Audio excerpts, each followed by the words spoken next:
दिया जा रहा था, जिसे भगत सिंह का तमगा दिया जा रहा था, जिसे कट्टर ईमानदार बुलाया जा रहा था, जिसके पास जेल से लेकर स्वास्थ्य से लेकर गृह मंत्रालय, वो मंत्री साहब वाकई जेल में अपने स्वास्थ्य के लिए गृह बनाकर ही बैठे थे, यानी जेल को ही घर बनाकर बैठे थे। इसी पर कर रही हूं आज की महाभारत।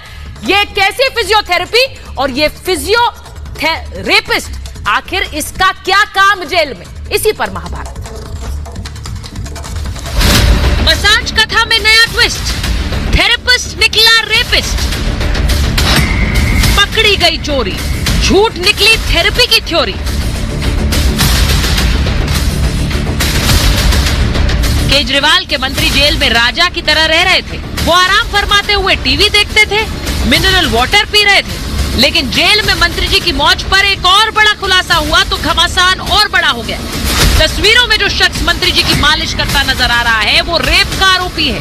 एक कैदी जेल में केजरीवाल के मंत्री सत्येंद्र जैन का सेवादार बनकर रह रहा है। सत्येंद्र के इस सेवादार का नाम है रिंकू। उस पर नाबालिग से रेप का आरोप है। रिंकू पॉक्सो एक्ट में जेल में बंद है।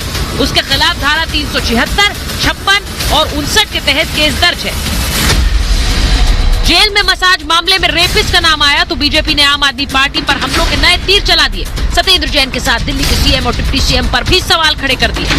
क्या अरविंद केजरीवाल माफी मांगेंगे? उन्होंने जिस प्रकार का झूठ बोला है, ये फिजियोथेरेपी नहीं, ये दरअसल करप्शन थेरेपी थी और करप्शन थेरेपी के नाम पर उनको बचाया जा रहा है। सत्येंद्र जैन को बचाना आपकी मजबूरी है, क्योंकि वो आपके घोटालों को छिपा के बैठा है।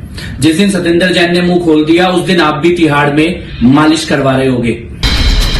थेरेपी की थ्योरी फेल हुई तो आपने इसे सीधे चुनाव से जोड़ दिया, लेकिन कैदी सेवादार की बात को तो वो टाल ही गए।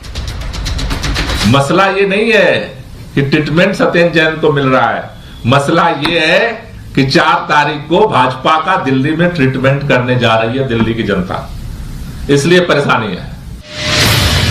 जेल में मंत्री जी की सेवा में लगे अभी एक कैदी का वीडियो सामने आया है, लेकिन सवाल उठने लगा है कि क्या इसी तरह कई और कैदी मंत्री जी के सेवादार रहे?